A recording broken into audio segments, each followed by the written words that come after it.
पिछले वीडियो में हमने अध्ययन किया जनसंख्या वृद्धि के कारणों तक हमने अध्ययन कर लिया था।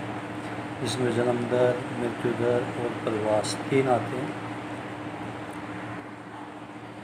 अब हम इन तीनों का थोड़े विस्तार से अध्ययन करेंगे। जन्म दर, एक वर्ष में प्रति 1000 व्यक्तियों में जीवित बच्चों का जन्म होना जन्म दर कहलाती है।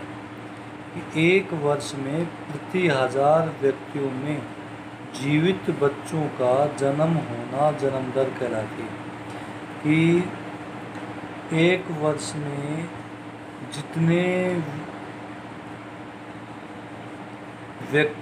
प्रति 1000 जो व्यक्ति होते हैं उनके बीच कितने जीवित बच्चों का जन्म होता है, उनके बीच कितने जीवित बच्चों का जन्म होता है, वही जन्म दर कहलाती है। मृत्यु दर, एक वर्ष में प्रति 1000 व्यक्तियों पर मरने वालों की संख्या को मृत्यु दर कहा जाता है। कि एक वर्ष के अंदर कि 1000 व्यक्तियों, जहाँ पर 1000 व्यक्ति रहते हैं वहाँ पर कितने व्यक्तियों की मृत्यु हुई, वही क्या कहलाती है, मृत्यु दर। हमारे भारत में जन्म दर मृत्यु दर से हमेशा अधिक रही है। नोट में लिखा हुआ है कि जन्म दर मृत्यु दर से हमेशा अधिक रही है, कि मरने वालों की संख्या कम है और जन्म लेने वालों की संख्या अधिक है। तो जन्म दर अधिक होगी तो क्या होगी, जनसंख्या वृद्धि होगी, ये जनसंख्या वृद्धि का एक कारण होगा। और मृत्यु कम होगी, मरेंगे कम। मृत्यु दर, तो अगर मृत्यु दर कम होगी, जीवित ज़्यादा रहेंगे, जन्म ज़्यादा लेंगे, मरेंगे कम, तो भी जनसंख्या में वृद्धि होगी। तो ये क्या कर देते हैं, जनसंख्या वृद्धि के 2 मुख्य कारण हैं, जन्म दर और मृत्यु दर। तीसरा है प्रवास। व्यक्तियों का एक क्षेत्र से दूसरे क्षेत्र में चले जाना प्रवास कहलाता है। कि व्यक्तियों का एक क्षेत्र से दूसरे क्षेत्र में चले जाना प्रवास कहलाता है। ठीक है, एक स्थान से दूसरे स्थान पर जाके बस जाना प्रवास कहलाता है। और प्रवास भी 2 प्रकार का होता है। प्रवास भी 2 प्रकार का होता है। देखो मैंने डायग्राम बना रखा है। प्रवास नंबर 1 आंतरिक प्रवास, नंबर 2 अंतर्राष्ट्रीय प्रवास। ठीक है, आंतरिक प्रवास के भी 2 होते हैं, ग्रामीण से ग्रामीण और ग्रामीण से शहर। कि आंतरिक प्रवास का मतलब तो क्या होता है कि एक देश के अंदर एक स्थान से दूसरे स्थान पर जाकर बसना आंतरिक प्रवास कहलाता है। अंतर्राष्ट्रीय प्रवास, एक देश से दूसरे देश में जाकर बसना अंतर्राष्ट्रीय प्रवास कहलाता है। वो आंतरिक प्रवास 2 प्रकार का होता है, ग्रामीण से ग्रामीण। देश के रहने वाले लोग एक गांव से दूसरे गांव में जाकर बसना ग्रामीण से ग्रामीण प्रवास कहलाता है। और ग्रामीण से शहर मतलब गांव से शहर में जाकर बसना ग्रामीण से शहरी प्रवास कहलाता है। ये था जनसंख्या वृद्धि के बारे में। अब हम बात करेंगे जनसंख्या घनत्व। अगला टॉपिक है जनसंख्या घनत्व। पहले तो ये देखेंगे जनसंख्या घनत्व होता क्या है। देखिए, प्रति वर्ग इकाई क्षेत्रफल में रहने वाले व्यक्तियों की संख्या को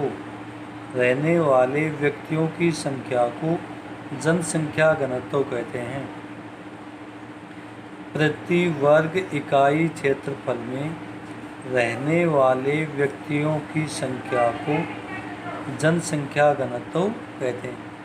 कि एक वर्ग क्षेत्रफल में जितने व्यक्ति रहते हैं वह वहाँ के जनसंख्या घनत्व कहलाता है। जैसे अब मैं यहाँ ऊपर बना देता हूँ कि हम गणित में पढ़ते हैं 1 किलोमीटर इधर, 1 किलोमीटर इधर, 1 किलोमीटर इधर और 1 किलोमीटर इधर। ये क्या बन गया, वर्ग। इस क्षेत्र में जो रहने वाले लोग हैं वो यहाँ का क्या कहलाएगा, जनसंख्या घनत्व। तो एक वर्ग इकाई क्षेत्रफल में रहने वाले व्यक्तियों की संख्या क्या कहलाती है, जनसंख्या घनत्व की। एक वर्ग इकाई क्षेत्रफल में कि चारों तरफ 1 किलोमीटर इधर, 1 किलोमीटर इधर, 1 किलोमीटर इधर, 1 किलोमीटर, इस जो वर्ग बन जाता है क्षेत्र का, उसके बीच में जितने लोग रहते हैं वह कहलाता है उस क्षेत्र का जनसंख्या घनत्व। ठीक है। अब हम कुछ जो इसके फैक्ट हैं उनके बारे में बात करेंगे। 2011 की जनगणना के अनुसार भारत का कुल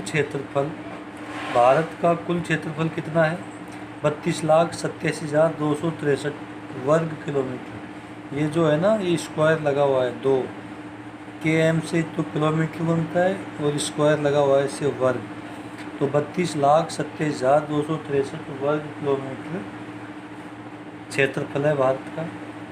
अब हम देखते हैं कि क्षेत्रफल के आधार पर सबसे बड़ा राज्य कौन सा है, राजस्थान। क्षेत्रफल के आधार पर सबसे बड़ा राज्य राजस्थान है। उसके बाद में देखिए, ये अब नीचे डैश डैश लिख रखा है ना, ये इससे ऊपर वाली लाइन है, उसके सेम लाइन होने की वजह से मैंने डैश लगा रखा है। तो आप इसको लिखना है, आप डैश डैश मत करना, जो मैं बोलता हूँ वो लिखना है। क्षेत्रफल के आधार पर सबसे छोटा राज्य, क्षेत्रफल के आधार पर सबसे छोटा राज्य कौन सा है, गोवा। सबसे बड़ा राज्य तो है राजस्थान, क्षेत्रफल के आधार पर सबसे बड़ा राज्य राजस्थान और सबसे छोटा राज्य गोवा है। ठीक है। अब देखते हैं भारत का जनसंख्या घनत्व कितना है। भारत का जनसंख्या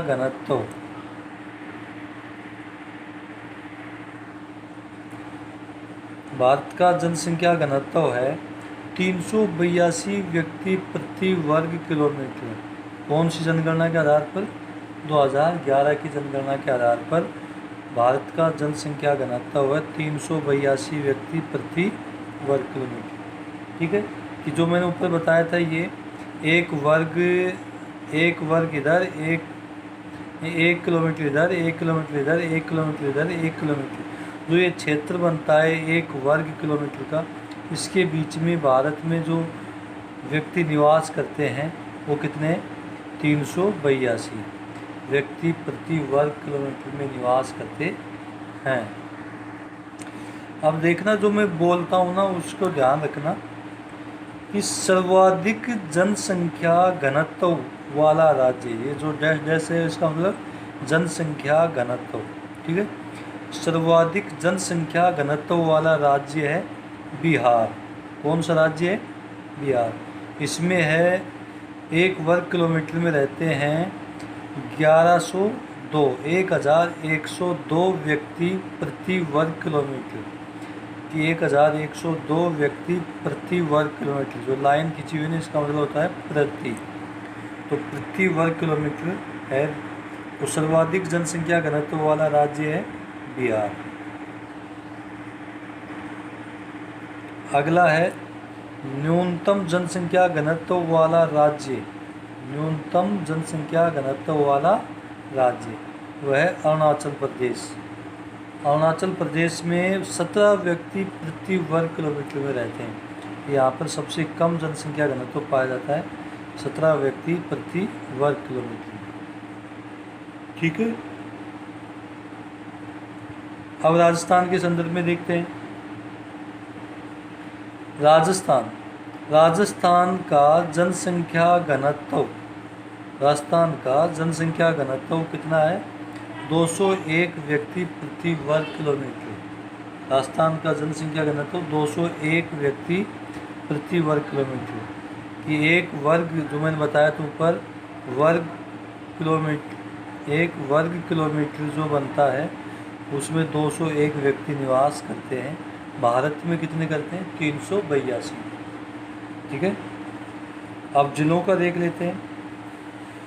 सर्वाधिक जनसंख्या घनत्व वाला जिला, सर्वाधिक जनसंख्या घनत्व वाला जिला जयपुर है। सर्वाधिक जनसंख्या घनत्व वाला जिला जयपुर है।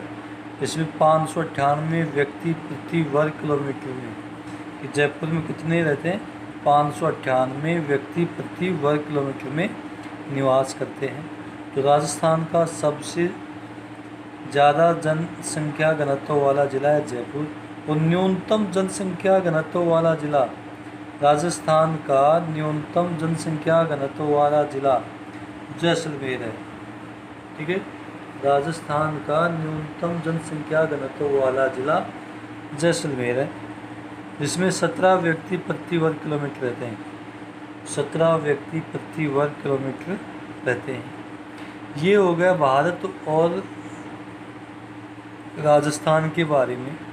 अब जो भारत में एक तो राज्य पाए जाते हैं और दूसरे केंद्र शासित प्रदेश पाए जाते हैं। तो हम केंद्र शासित प्रदेशों में देख लेते हैं। सर्वाधिक जनसंख्या घनत्व वाला केंद्र शासित प्रदेश, भारत का सर्वाधिक जनसंख्या घनत्व वाला केंद्र शासित प्रदेश कौन सा है? दिल्ली।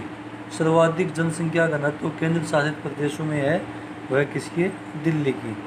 11,297 व्यक्ति प्रति वर्ग किलोमीटर में रहते हैं। 11,297 केंद्र शासित प्रदेशों के बारे में हम अध्ययन कर रहे हैं। अब बात करें न्यूनतम जनसंख्या घनत्व वाला केंद्र शासित प्रदेश। न्यूनतम जनसंख्या घनत्व वाला केंद्र शासित प्रदेश अंडमान निकोबार द्वीप समूह। अंडमान निकोबार द्वीप समूह में न्यूनतम जनसंख्या घनत्व पाई जाती है। इसमें है 46 व्यक्ति प्रति वर्ग किलोमीटर। 46 व्यक्ति प्रति वर्ग किलोमीटर। ठीक है,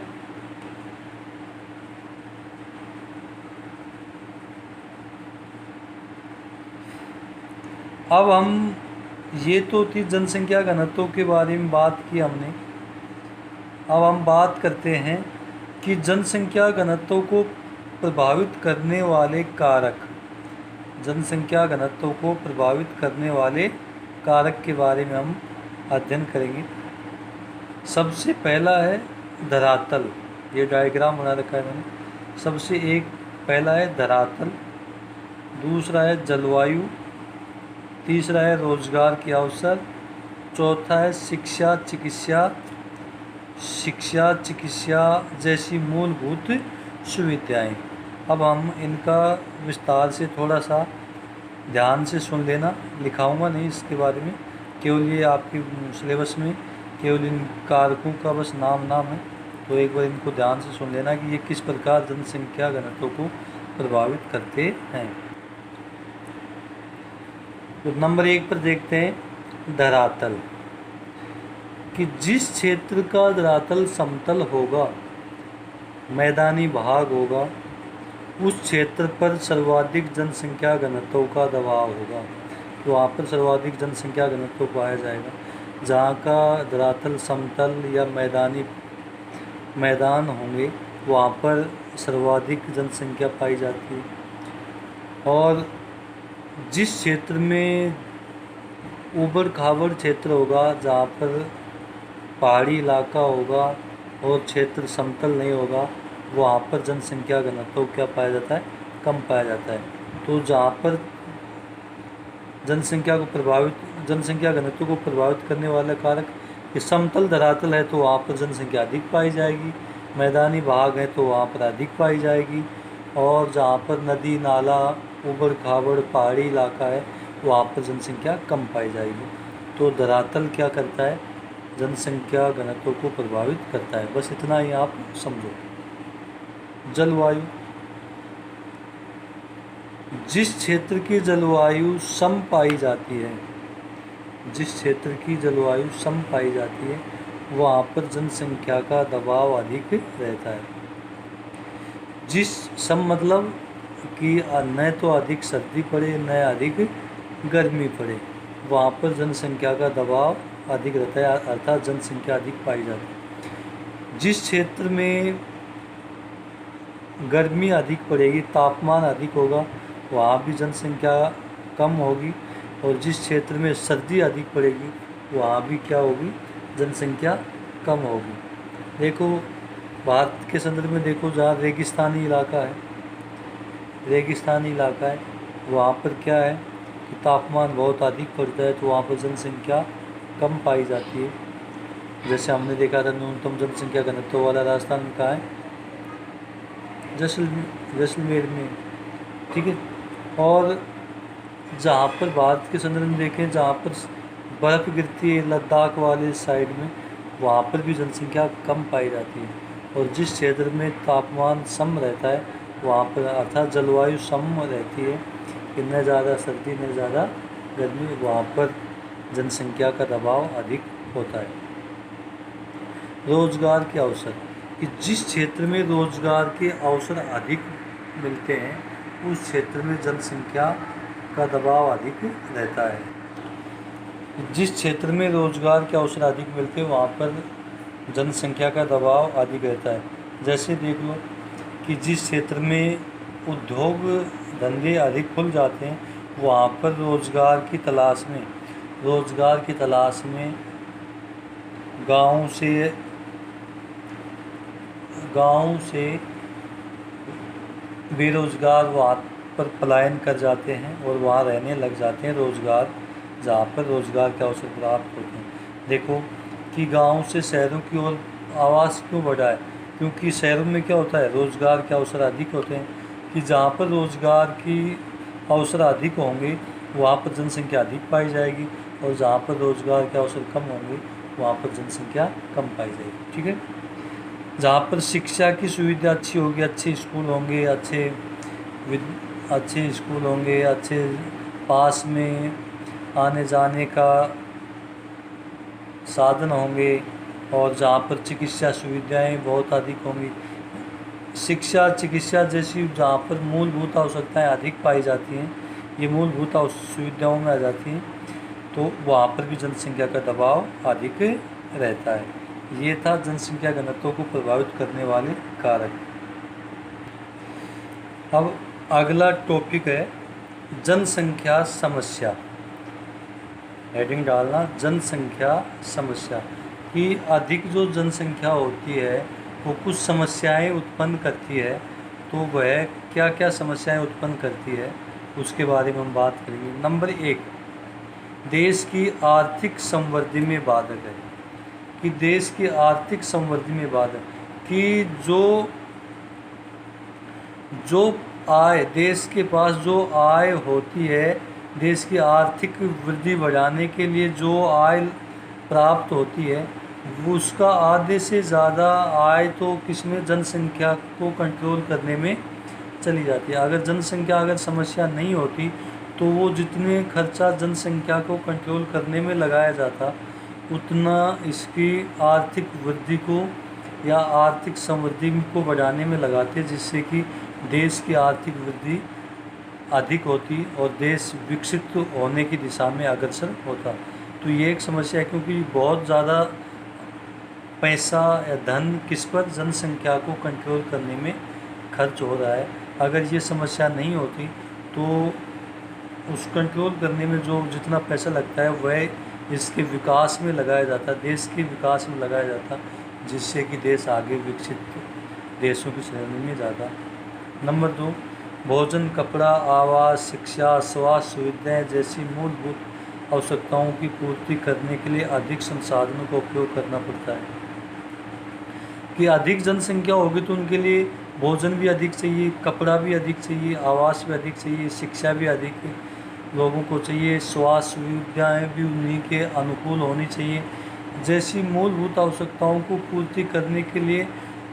और भारत में देश में जितने संसाधन देश को विकास करने में लगाते, वो इनको पूर्ति करने में उन संसाधनों का उपयोग हो जाता है, जिससे देश की आर्थिक स्थिति में गिरावट आती है।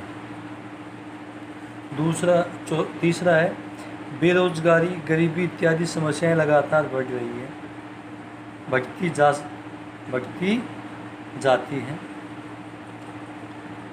कि जनसंख्या अधिक होगी तो उनको रहने के लिए जगह चाहिए। अगर उनको रहने के लिए जगह नहीं होगी तो समस्या, खाने के लिए भोजन चाहिए,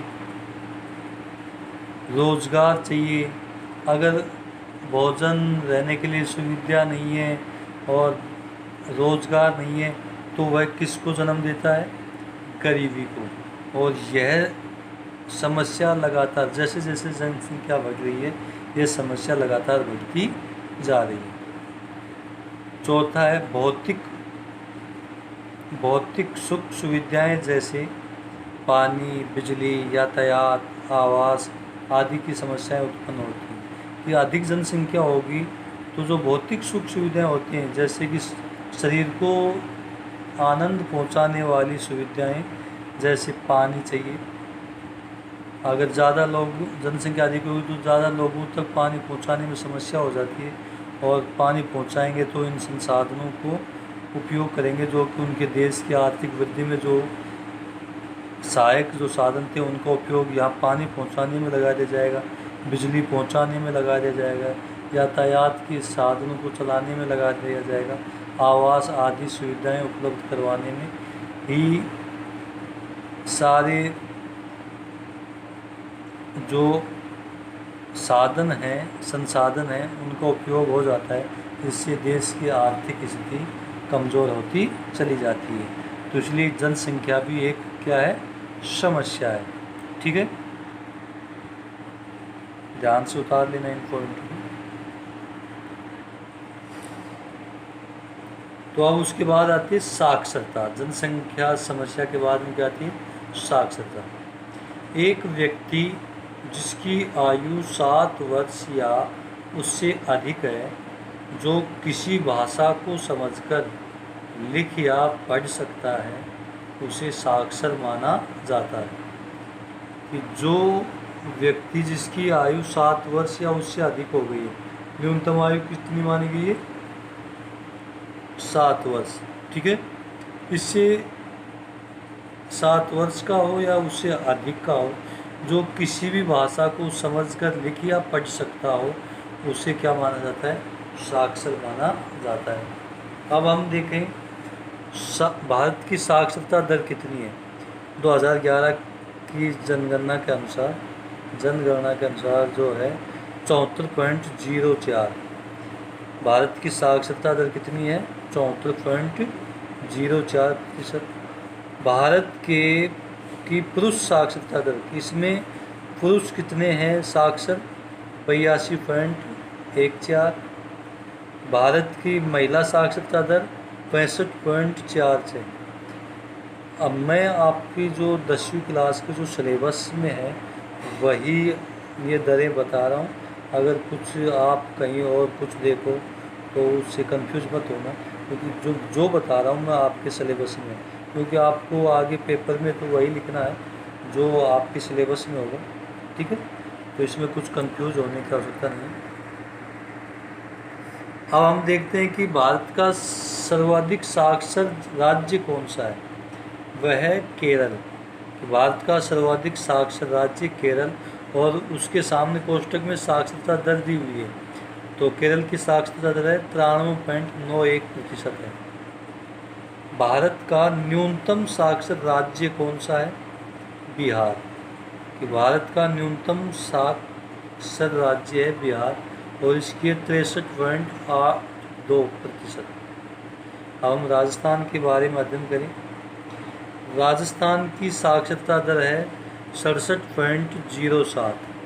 कितनी है? 67.07। अब इसमें पुरुष साक्षरता दर है 80.51%। 80.51%। महिला साक्षरता दर है राजस्थान की 52.66%। 52.66%। ठीक है, राजस्थान में सर्वाधिक साक्षर जिला कौन सा है? कोटा। ये राजस्थान के संदर्भ में बात करें, राजस्थान में सर्वाधिक साक्षर जिला कोटा है 77.48। 77.48% है। और राजस्थान में न्यूनतम साक्षर जिला है जालोर, तो जिसकी साक्षरता दर है 55.58। कितनी है? 55.58। अब हम इसके कुछ कार्यक्रम हैं। राज्य में साक्षरता वृद्धि के लिए चलाए गए कार्यक्रम, कि राज्य में साक्षरता वृद्धि के लिए चलाए गए कार्यक्रम। ठीक है, तो वो कार्यक्रम हम देखते हैं कि साक्षरता वृद्धि करने के लिए कौन कौन से कार्यक्रम चलाए गए। तो केवल इनका नाम याद रखना है, और ये नाम मैं आपको धीरे धीरे बता रहा हूँ। 5-6 कुछ पॉइंट है। साक्षरता अभियान चलाया गया था, प्रौढ़ शिक्षा अभियान चलाया गया था, सतत साक्षरता कार्यक्रम चलाया गया था, बालिका शिक्षा प्रोत्साहन कार्यक्रम चलाया गया था, और निःशुल्क एवं अनिवार्य शिक्षा कार्यक्रम चलाया गया। तो इसमें साक्षरता अभियान, प्रौढ़ शिक्षा, सतत साक्षरता कार्यक्रम, बालिका शिक्षा प्रोत्साहन और निःशुल्क एवं अनिवार्य शिक्षा। ठीक है, ये कुछ कार्यक्रम चलाए गए थे। ये था आपका कुछ 12वां पार्ट, और इसमें एक वीडियो और आएगी, इसकी एक क्लास और होगी। लेकिन सभी बच्चों को कह रहा हूँ कि एक बार सब्सक्राइब ज़रूर कर लें। ठीक है, और जिससे कि आपको लिंक, जैसे ही मैं यहाँ से वीडियो डालूँ, आपको लिंक प्राप्त हो जाए और उसको आसानी से देख सकते हो। तो प्लीज़ सब्सक्राइब ज़रूर करें। ठीक है, ओके, थैंक यू।